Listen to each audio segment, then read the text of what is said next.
Hello, Wait a second. My mic is on. Okay, forget this. So, welcome to part one of how to edit OSO.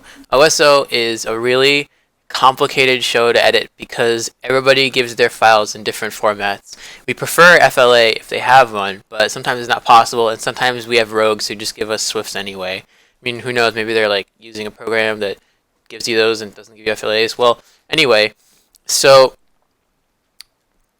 for this first step, I'm actually going to start with downloading the files because even that has a complication. We save them in this Google Drive folder, right? But in order to download them, there's so many of them. Like, look, it doesn't even. It just there's so many of them that trying to download them all at once will sometimes result in a crash. So you might want to download a few of them at a time, right? But you might be thinking, okay, so I'll just download this many, I'll click download, right? And then I'll just go to this next one and download this many and click download. The problem is Google Drive has this weird issue where if you're downloading like two different batches of files at once, because what it does is it starts to zip it up, right? And then I'm going to download this other batch of them and I'm going to download that too. When it finishes zipping up that first one, it's going to attempt to download that. But because of how web browsers work, it tries to navigate to a page that would download it. However, navigating to that page, first of all, most importantly, it means that it will stop zipping up this other batch of files.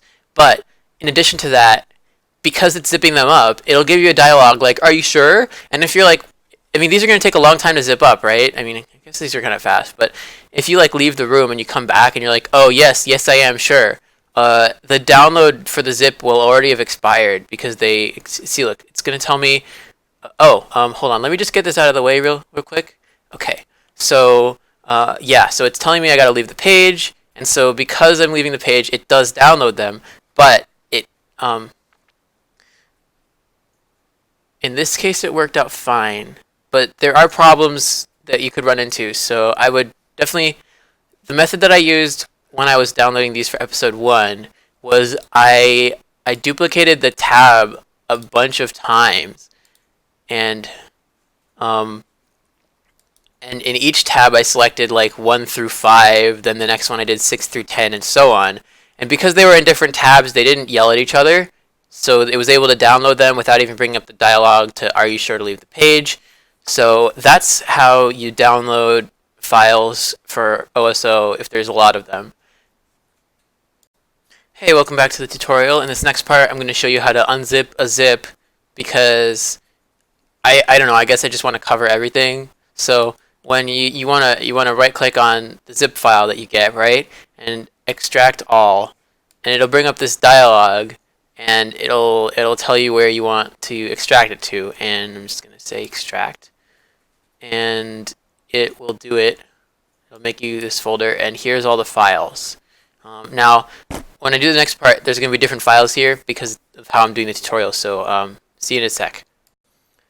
Okay, now in this next part, I'm going to show you how to export files and how to put them into your editing program.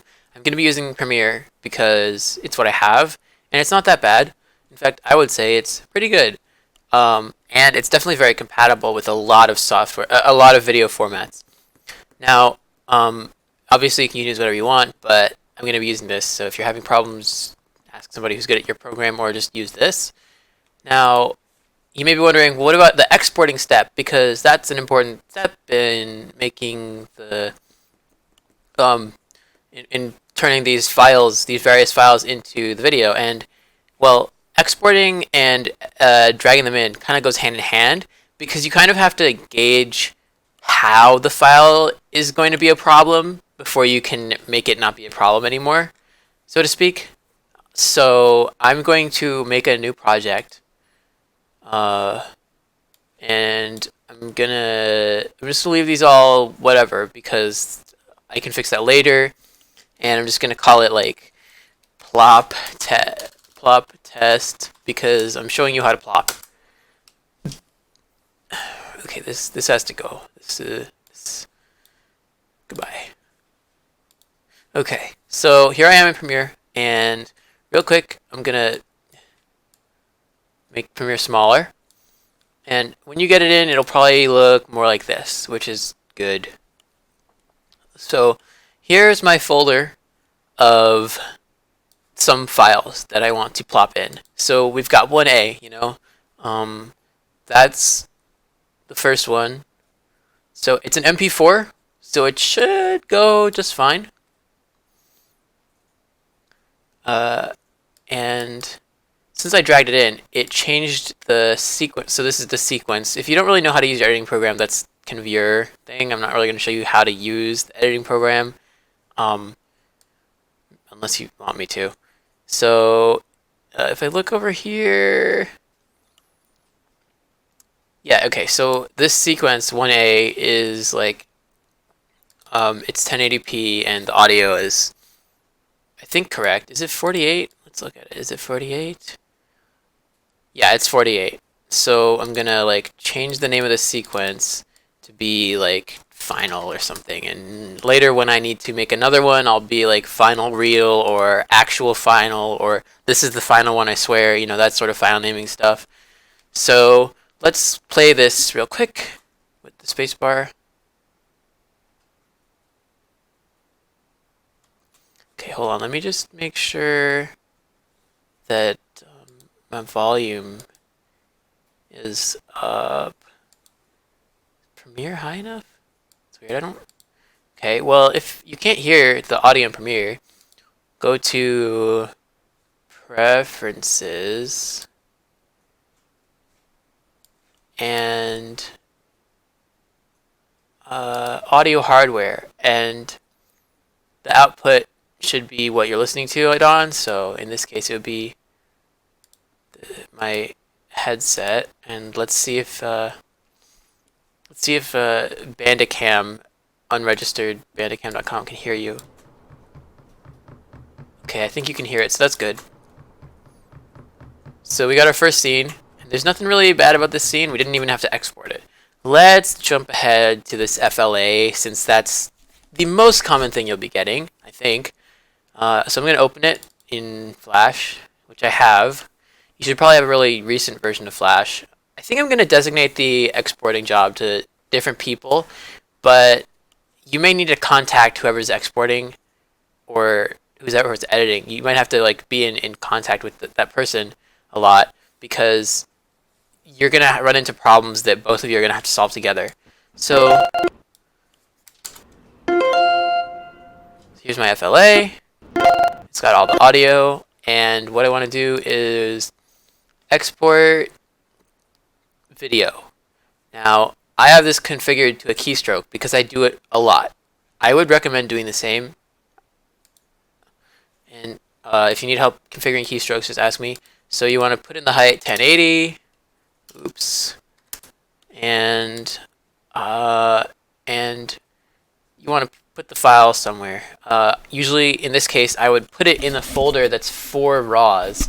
But I think I have some BFB 13 stuff on this computer that I don't want to accidentally show, so I'm just going to leave it on my desktop. Leave it for the last frame.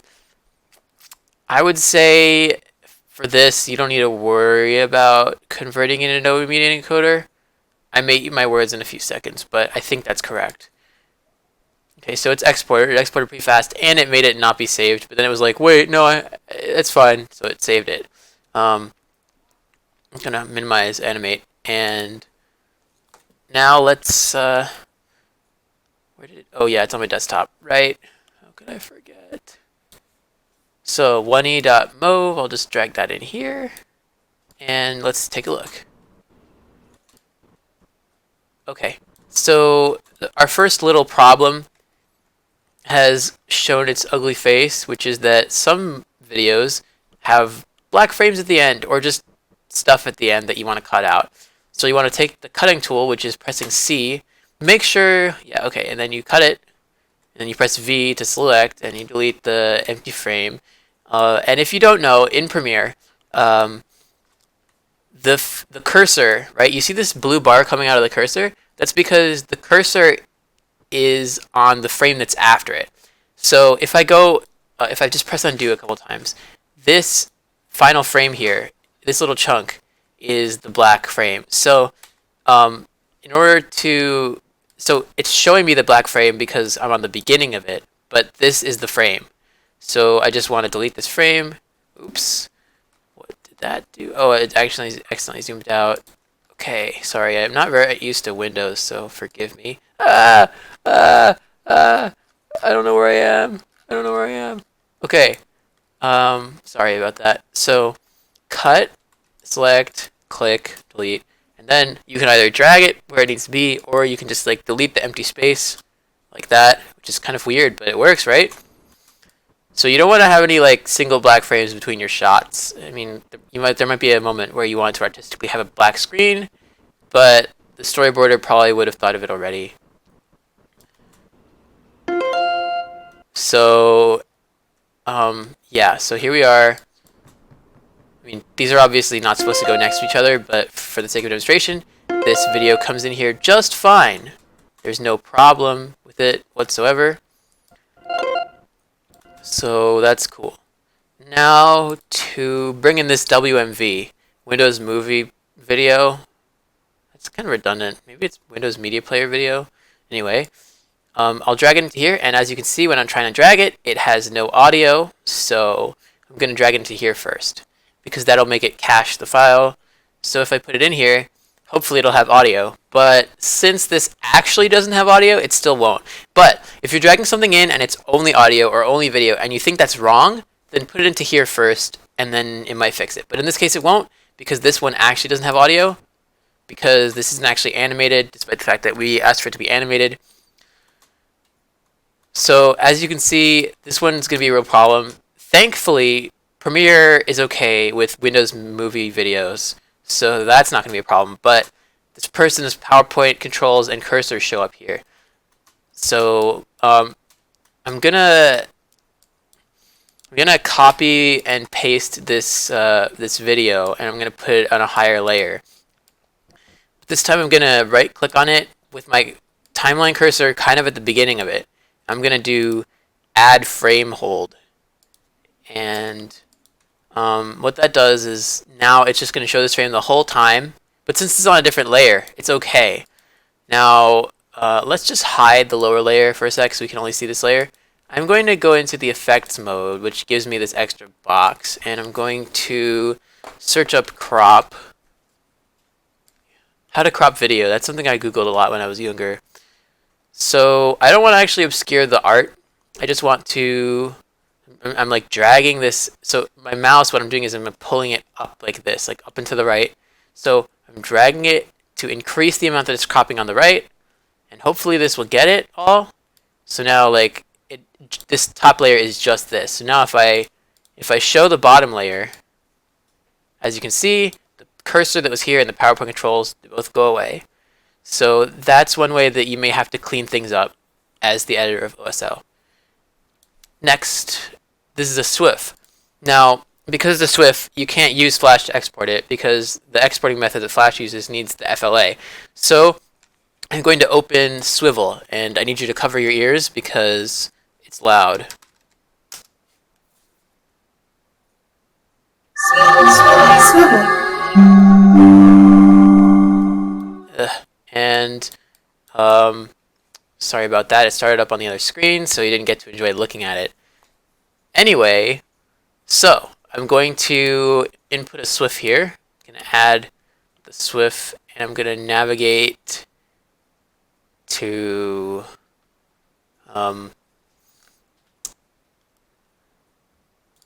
wow, look at that. So I navigated to where the folder is. Here's the raw, and here's the SWF. So I'm going to open the SWF in Swivel. Make sure the setting, the start and end, those should automatically go. But if I go to video, I need to make sure it's 1920 by 1080, and H.264 I think would be the best. If you don't have H.264 in here, I don't know, install QuickTime, that should do it. Audio, just extract from SWF, because the audio doesn't actually matter that much, because we're going to be using like all this audio that you hear here. We're not going to use it this is just to help us match the videos to the audio, because these are all going to be low res because they came from Flash or whatever other weird program each animator uses. So once we start placing them down for real, we're going to put the actual audio. So you don't have to worry about this. Don't do anything here.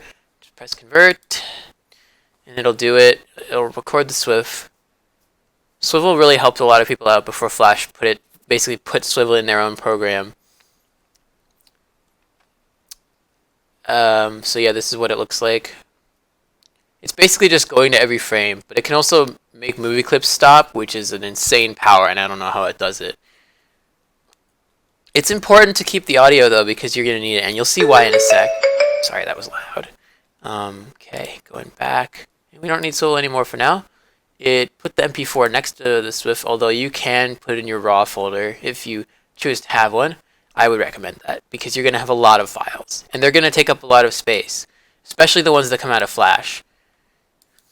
Okay, so that didn't come in with audio, so if I put it in here, then it'll have audio like I wanted, and like what I was saying earlier. So We'll be glad you're here. This is gonna be really fun, you know? Yeah, sounds great and all, but isn't House supposed to, be here? So this audio isn't too bad, but Flash kind of maxes out at 44.1 for some reason, so if there was anything really loud, it would start to crackle, or if there was anything high pitched. So that's why some of my Troc entries with audio have shit audio, is because it didn't bother replacing the audio. We're going to bother replacing the audio, okay? Who So is the host? Whoever it is, we'll know when we see him. So, you mean like that guy? Okay, so we got our scene here. Okay, next is this MP4. Maybe this will be fine. Let's take a look. So, aha!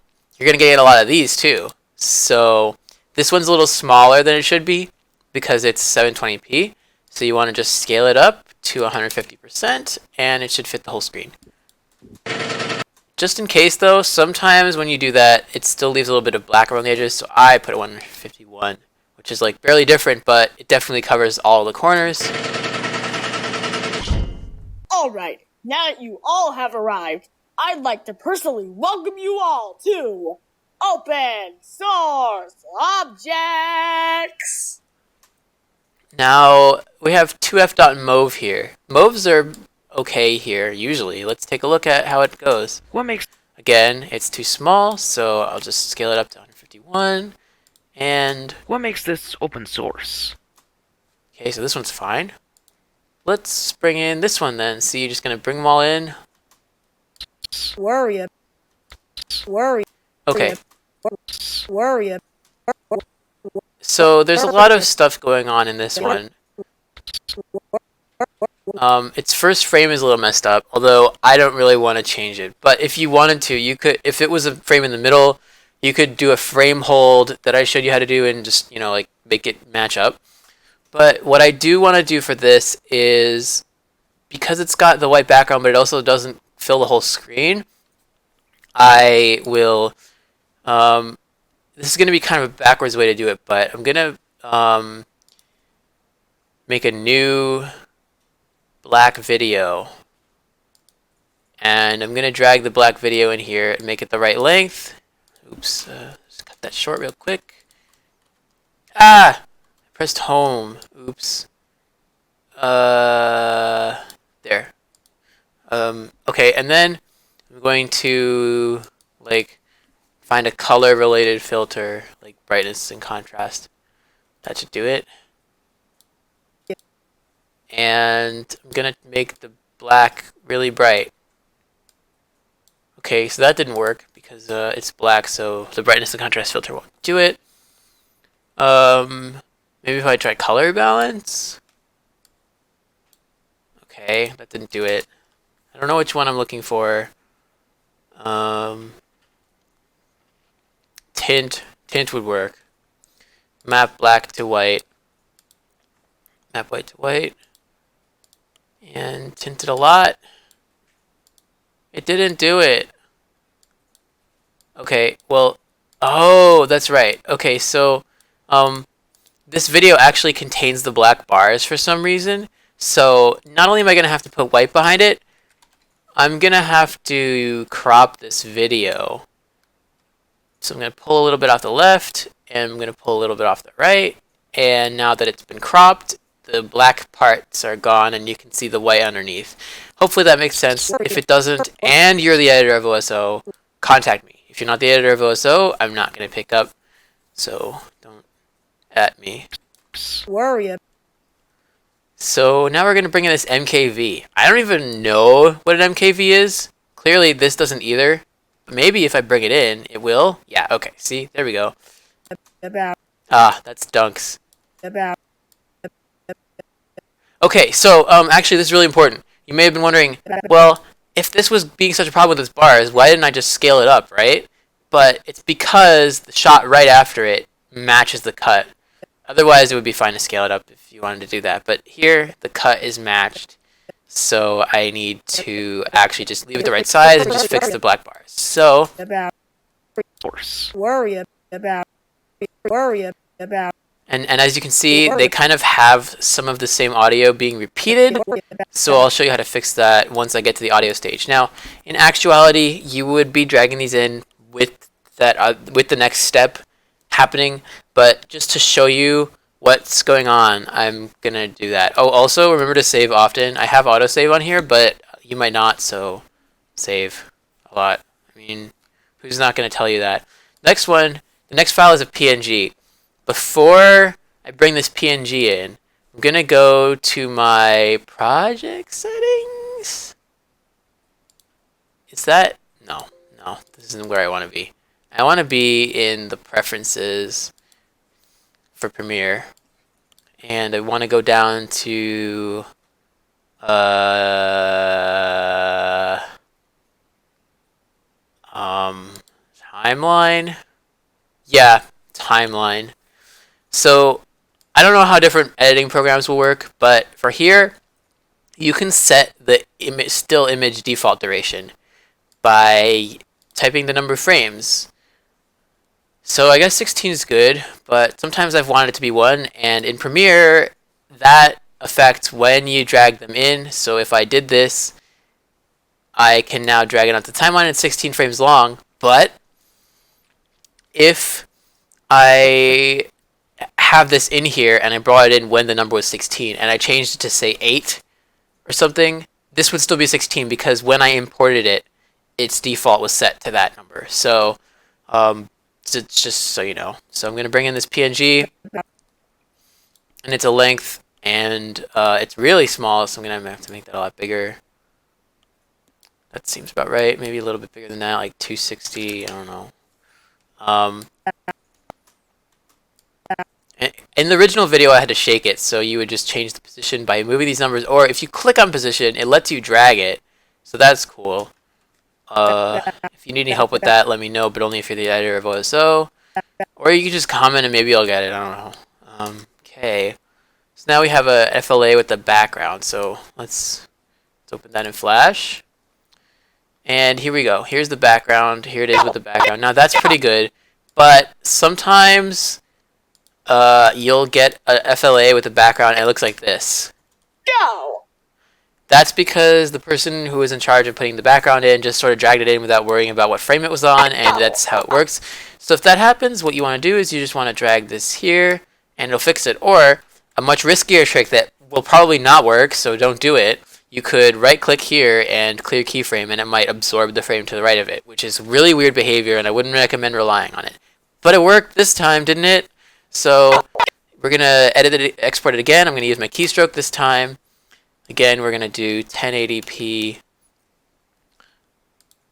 And I think it already did it. I have to save because I made changes. And don't worry about saving over stuff, because if you downloaded it, then like it's yours. You're not going to mess anything up. And if you mess up something, then you can just re-download it. It's like whatever. So now we have the video, and we'll just find it over here, 482 plus background. Again, it's not bringing the audio, so I just put it in here, and now I have the audio. So, Go. Go. Go. Okay, and that's going to be it for that part, so I'll see you in a few seconds to explain why I do the next thing. Michael showed me how to do this, so... Alright, hey, welcome back everybody, and today in our Minecraft mod show, we are editing the video now, so I have here the scene audio for scene 1. I'm just going to drop that here in audio 2. Now, the cool thing about Premiere, I think, is if you mute an audio track, it just won't export that one, so that's great. And I used it a lot, and I will be using it here. So, this is the audio for scene 1. Let's drag 1A into here. As you can see, if you look at the little waveforms here, it matches up exactly. So that means this scene, you don't have to worry about anything. And I'm going to mute the original audio, so you can actually just watch the video with the final audio, and you can see it syncs up just fine. I mean, as fine as it can. I mean, it's like kind of simple animation. Not that that's bad. So now I'm gonna drag in, I don't know, scene E. I don't even know when that is. But looking at this waveform, I can figure that out, right? Right? See, look, it kind of looks like this one. So if I zoom in and I just like drag it to the right a little bit or to the left maybe, then it'll match up. And don't worry if it's off by a little bit, as long as the video looks fine. So let's take a look. Okay, there's not an action sunk up with the videos in this shot, so it's hard to tell. Let's find a lip syncing scene then. Why don't we? Okay, so I'm going to stop the recording real quick, and I'm going to get the scene 2 audio since we have more FLAs than that. Okay, I'm back, and here's the scene 2 audio.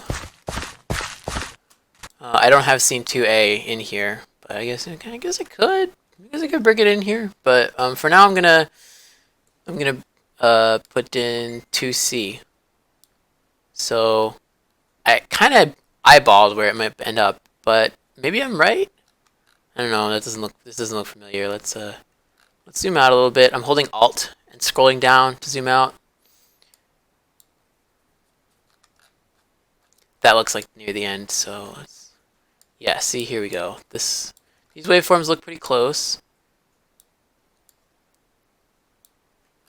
If I just drag it to the right a little bit. Maybe the left one. And there you go. They lay over themselves perfectly. So let's watch that. We'll be glad you're here. This is gonna be really fun, you know?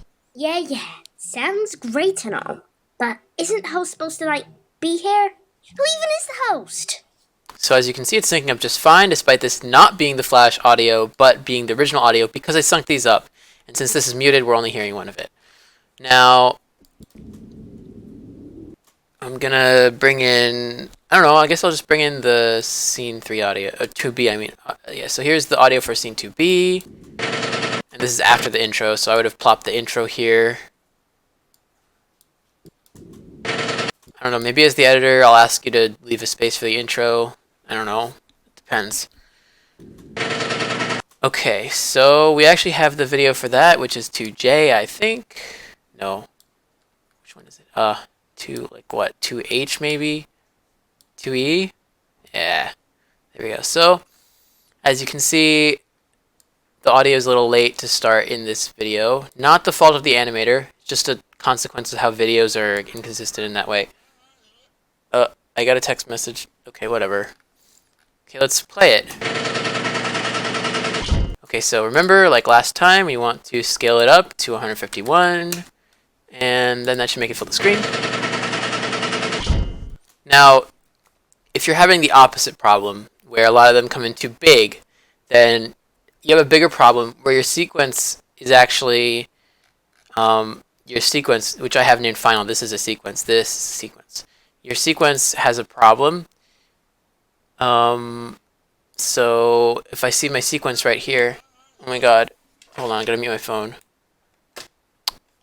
Okay, so my sequence right here, as you can see, if I scroll to the right, it's 1080p right here. But if it was 720 or anything else, which is very possible because the first video you drag in will influence the dimensions, which is really messed up. And so maybe I'll make you a video that you can drag in first that'll set it to all the right things. But if I go to sequence settings, 24 FPS, don't do 23976. some of the videos you import might be that, but they'll be changed to match it.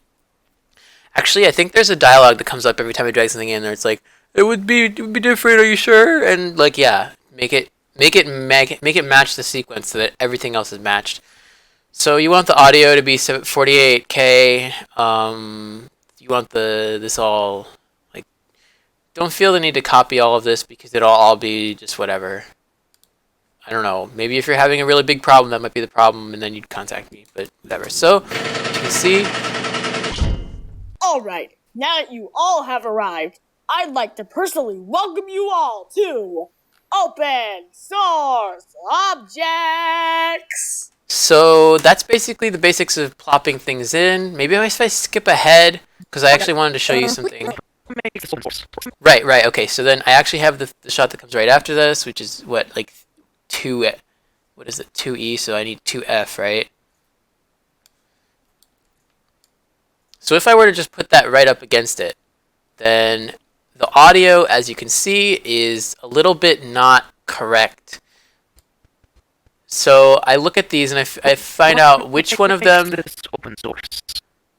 which of them like has a more important frame. The first frame of this one or the last frame of that one. I'm gonna say this one has a more important frame, so I'm just gonna erase some of the ending frames of this one.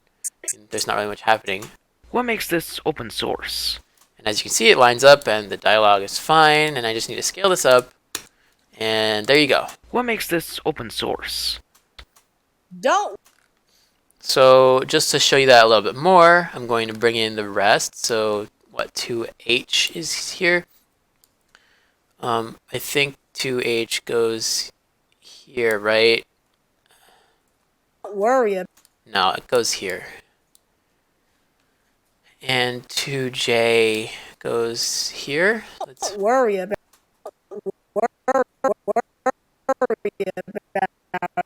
worry about it.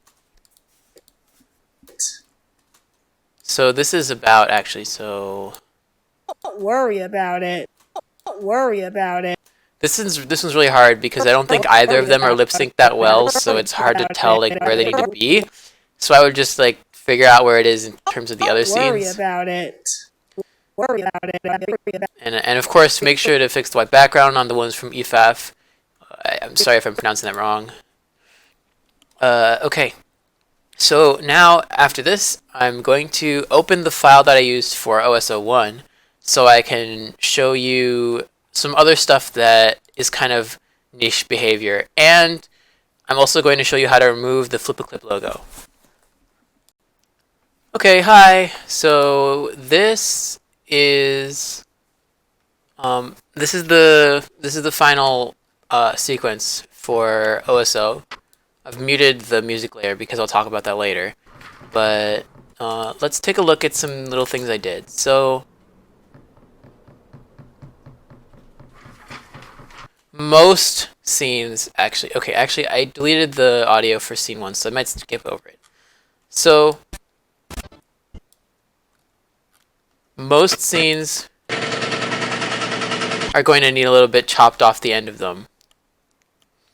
As you can see over here, Don't worry about it. I liked this blink, and I wanted a pregnant pause here. So I think what this is a frame hold that I added at the end. And I actually added space in the final audio. As you can see, there's space here. Who even are you? I'm Crayon Box, and I'm Yellow Crayon. This is your host, Crayon Box. So as you can see, Who are you? Green. Who are you? I think I was asked to change the audio here or something. But I thought that it was better if I stole it from the FLA, even if it was a little bit worse. Hey Yellow, be nice. She's just curious. No, Green. She was being disrespectful. Guys? So you can see it's like starting to get more and more out of sync, and that's just the nature of Flash, and I don't know how to fix it. You could make the audio change its pace, but because there's so many different types of animation here, I think it's better to just leave it a little bit out of sync because you can't even tell. Shouldn't be fighting. Why shouldn't we? See? Like, it looks fine. Shouldn't be fighting. just ignore that. What matters now is that you are all here, which means we can finally get started. Are they gonna be okay in there? So something you'll notice is that most scenes are going to need a little bit chopped off the end, and some scenes might need some chopped off the beginning, but probably not a lot of them. In fact, a lot of scenes I've done, I've had to like copy paste its first frame for it to last longer. Tape? Here's some black that I added for artistic purposes. I just thought it was better like this, especially with the music. If I play the music, Tape? the music like filled it in. But right now I'm not talking about the music because that's the very last step. Right now we're just talking about how you drag stuff in. So here is a scene that had the FlipaClip logo in it. So this is what, 3A? So I'm gonna, let's find 3A. So here's the original move of 3A. I guess I'll just make a new sequence from clip, right? So here's 3A. It's got FlipaClip logo right here. This is where you all will be competing. So what I want to do is remove the FlipaClip logo, and I'm going to be doing that with Photoshop Content Aware Fill. So the first step here is I want to export all of the frames of this. So I will export media, and it'll bring up this thing, and instead of H.264, I want PNG, and that's going to do it as a sequence. It's going to dump it into there, which is fine. So I'm going to export the video, which says a PNG, match the source, which is in this case going to be 1280 by 720. I think that's just what all FlipaClip is, so you don't have to worry about that at all. And I'm going to export it. Well, you know what? No, I should probably make a new folder. So, actually, yeah, so I'm going to make a new folder called 3A Flips, just so that the folder with the image sequence has nothing else in it, because that's actually really important. So I'm going to export that now. Just going to make them all. And I'll edit the video. I'll pause the recording, and I'll be back when I'm looking at that folder. Hello. Okay, so here I am looking at the folder with all the FlipaClip frames in it. So these are all the frames from that scene.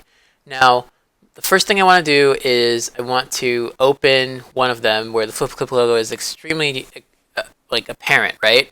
So I'm going to open this one with Photoshop. Okay, I'm going to open Photoshop, and Photoshop is going to open on the other screen, so give me a sec. So here we have Photoshop, and if I drag this into Photoshop like that, it should just open it up. So I'm gonna zoom in, and the first thing I'm gonna do is I'm gonna make a new layer, and I'm gonna take the brush tool.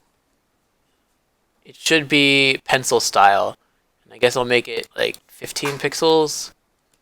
And I'm gonna take a color that's really different from anything here, like bright red.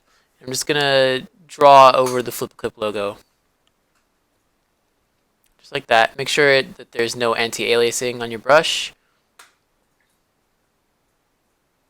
which you would be able to accomplish with pencil mode, I think. And I'm going to color it in.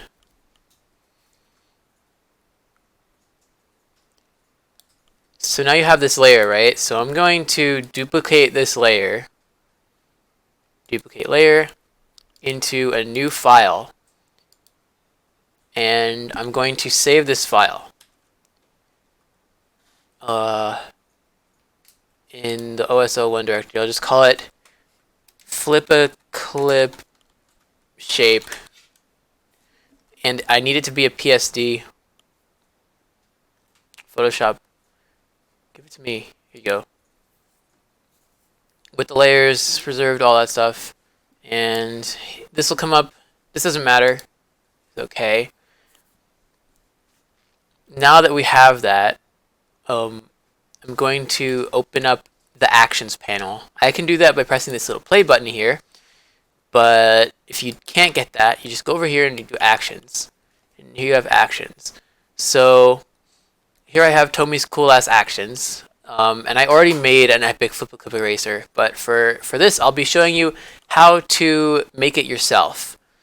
So first I'm going to close this file, and to make a new action in here you need to create a new action using this new layer looking button. And we'll bring it up, name it whatever you want. Flip a clip eraser demonstration.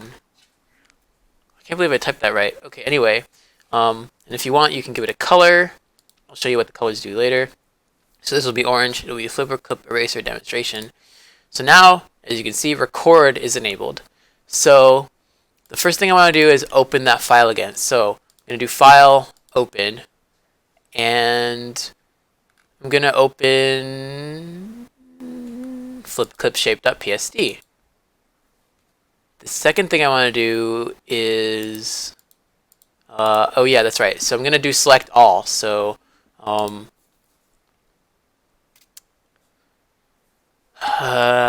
where's select all? Is it over here? So select all. Now here's a trick in Photoshop.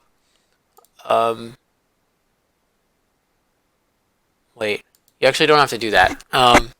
In fact, okay. So now that I have all selected, right? I'm going to press copy. Now, I may look like an idiot, or I don't know, but it's actually going to make sense, okay? So I'm going to go to copy, and then I'm going to go to the document that I was actually doing, right? And so it's going to, everything I do, including opening that file and going to the previous document, it's just going to dump these all in here as actions that I've done, and it's recording them all, right? So now I'm going to paste in place. So that's paste in place, and most of the files are not going to have this second layer that I made, so I'm just gonna okay, so as you can see, in order to do that, I actually interacted with the file, which was a problem because it was recording all that. So if I stop recording, I can delete all these and pretend they didn't happen, and I pretended that I just did paste in place. Now if you don't already know, paste in place in Photoshop creates a new layer anyway, so it should just give me layer 1, which is the original art, and layer 2, which is this flip clip shape, right? So I think what I'm gonna do is I'm gonna select all again, and then I'm gonna go to the move tool and nudge left with the left arrow key, and then nudge right with the right arrow key. What that does is when I nudge left, it deselects all the transparent pixels because Photoshop's weird like that. But I'm taking advantage of it because it means that it's just selecting only opaque pixels here, which have the drawing that I drew, and then I'm nudging it right again because so that it goes back where it belongs, you know, because I did move it and that was bad. So I think what the next step is, right, delete the current layer. So I'm gonna delete this layer, and yes, delete the current layer. Where it says cut selection, I don't know what that means. I also don't think it, if you ignore it, I think it'll be fine. We'll see. So I've deleted the current layer, and now I have that selection around the FlipaClip logo, right? Which means I can do edit, fill, content aware. I guess I'll leave color adaptation on, and I need to make sure it's 100% opaque. And it will fill this area instead of what's there with things around it that look like that. And since it's solid green, it knows to fill it solid green. And I'll stop recording right here.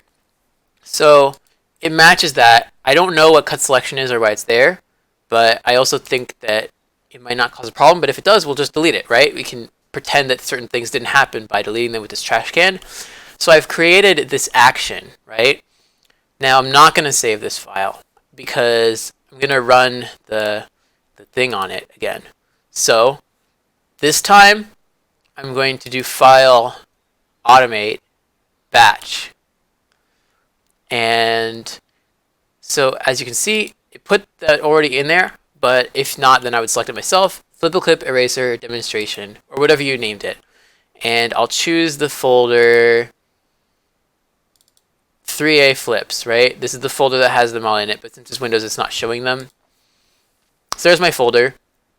And the destination, you can select none, dump them in a folder, or save and close. I want save and close. I want it to open each of those files, do this action I just recorded, and then close them.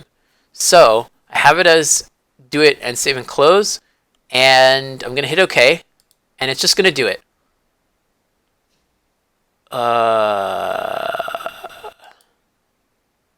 Well, okay, it ran into an error, and I don't know what that means, but that other thing was missing cut, and I think maybe I must have deleted it myself. So,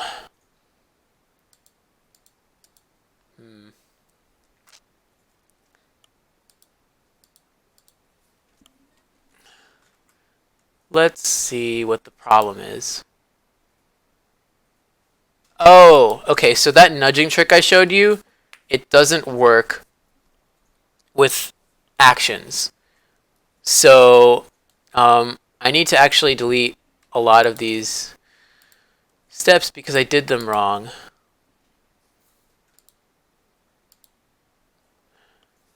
Okay, so I'm going to close everything again. And I'm going to just open one of these. I'm going to open this one again because why not, right?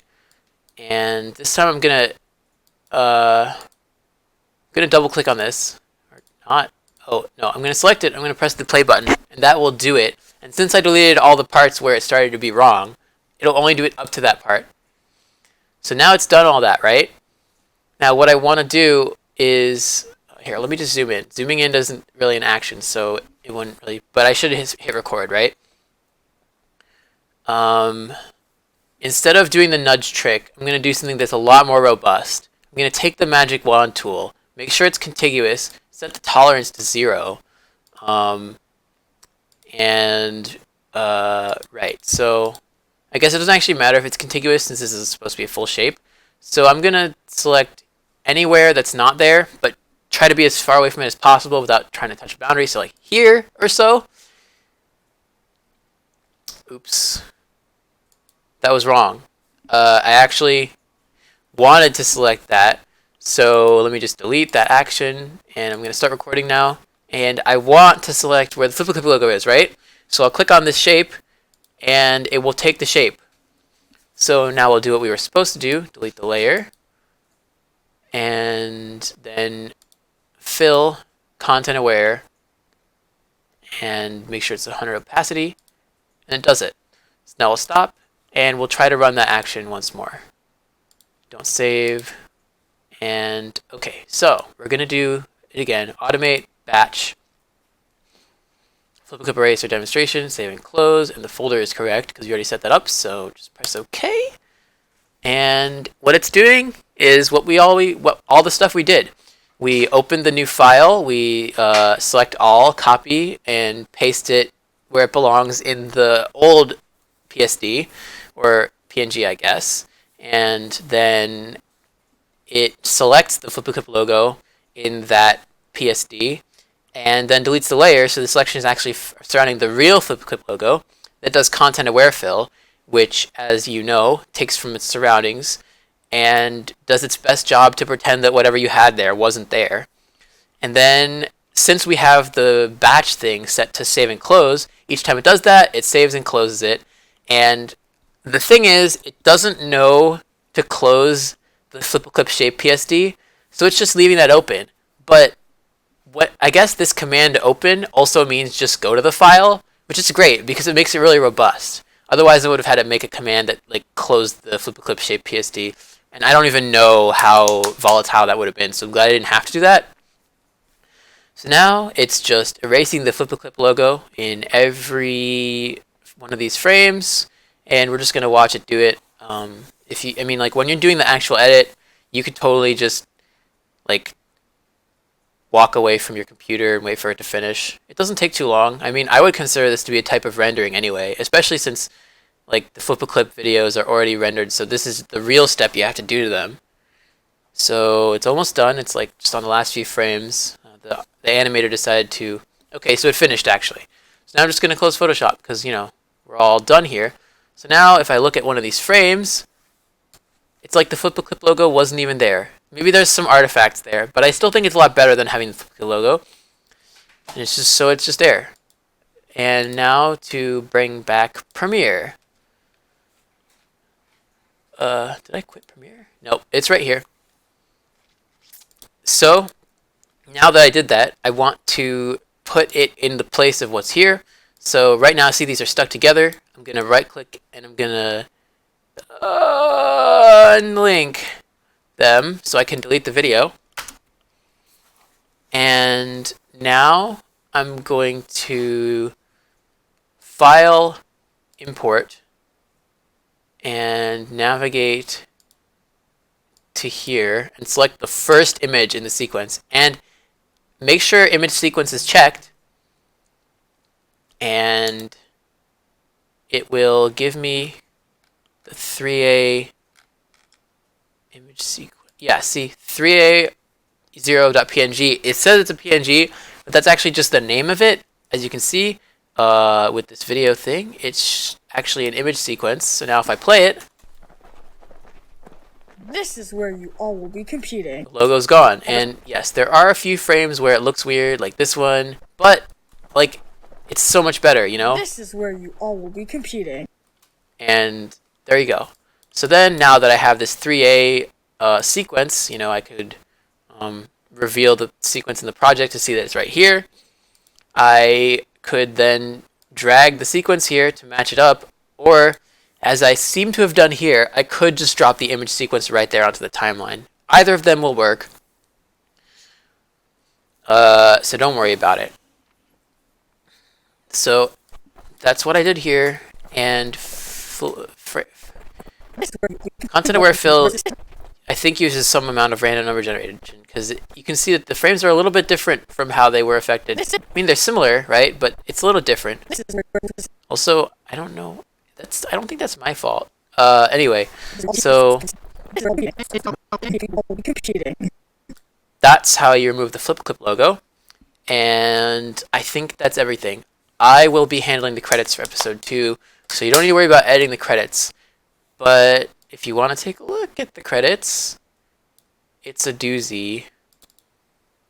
There's a lot of nesting here. And the reason for that is because I did a lot of time dilation stuff. And again, I mean, I don't know, it shouldn't be necessary, but let me show you a scene in scene 1 though, because was it 1E? No, okay, it's this one. As you can see, there's a whole big mess here because, and actually I got the PowerPoint controls in the corner, but I forgot to get the cursor. But the animator didn't even do the timing right in this part, so I had to redo the timing. Thankfully, it's actually not even animated, it's just 2 frames, so I was able to just put them together like this. I don't even know what's going on here, but I guess that's all. So if you have any questions, or if you run into a new file type that you have no idea what to do with, you just bring it in and it doesn't work, talk to me, because actually I don't remember which ones they were, but there were a few where I brought them in and they were just corrupted, and if I re-rendered them in some other program, it was fine. So yeah, speak to me if that happens. And that's it. Edit episode 2, please. Okay, hey everybody. I forgot a part of the tutorial, so I'm gonna show you that right now. So the music, I forgot to show you music. So wait, come on, anybody? Okay, never mind, lol. So on the OSO server, want to go to the music that's okay to use in OSO and download every song. All of them. Maybe for episode 3 I'll make Dunk make a thing that just downloads them all automatically. I don't know. Anyway, so once you've downloaded every song, put them into a way that you would like to congregate them. I find it very convenient to keep them in iTunes. because iTunes tells me a little bit of metadata and lets me type comments. So in iTunes, you can actually drag the columns like this, and I think if you go to view, you can... Oops, that's not what I'm looking for. Yeah, if you go into view, yes, view options, you can enable different columns that you want, such as time, which I would put over here, and comments, which I don't think is there yet. And so if you go to Control I, which is info, you can type comments like this, and it'll help you remember what the song is. But so I downloaded all the songs. Some of them came with some metadata, which made me a little worried that they were stolen, but I think that's just like that. And they actually also, some of them gained file names, I think. So that's cool. But I'll just sort them by time. That's useful for me because I was looking at the longest songs to figure out what I should put in. Like this one got used, of course. I think this one got used too. Yeah, so a lot of the long ones are ones that I use, but I like the shorter ones too. So like, as the editor, it is your job to listen to every single song, but they're not that long. I mean, if I were to make these all into a playlist, oops, then you can see like they're not. It's only like an hour, 2 hours or so for all these songs. So I would just like, I don't know, sit back and listen to all of them, like, wow, or even just sample some of them, click through the middle of them, see if they like change, and then I leave comments on them. And you don't have to use iTunes, just use whatever you want, so that you can like figure out what and leave your own comments, I guess, because these only mean stuff to me. Like who's gonna know what Lee Nicklin as a child means? You know, that's a very personal thing to me that I would understand only. So like, make your own comments if you want, or just do whatever. But I mean, try to be fair about whose music you use. So when I listened to all the songs, I was like really trying to use, because I was listening to all the songs, I felt that I was fair in just choosing whatever song. And so once you do that, you want to just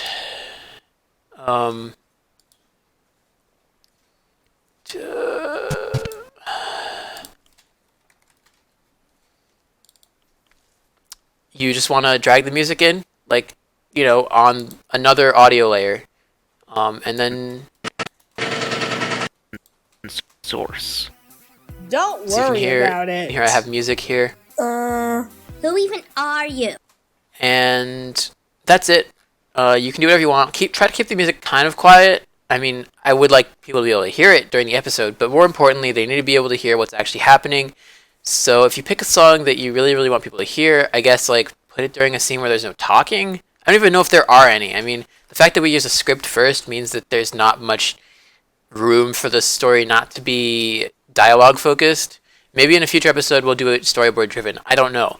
But that's how it is right now. So there's probably going to be quiet music most of the time. Challenge is done already. I really have to finish this. I mean, this is the most artful part of editing to me, like, because it actually requires an ounce of creativity to decide where to place the music. So it's really just up to you as the editor to figure out how you want to have the music. So put the music, and you have to tell me every song that you use so that I can make sure that the person is credited when I make the credits. And I guess if you want, you can pick a song for the credits. I don't know. I'm probably just going to plop them in. So if you're the editor and you think that you want to do the credits, that's fine. But I would have to make a whole nother tutorial, and it would probably be even longer. Anyway, so that's the music. Thanks. Bye.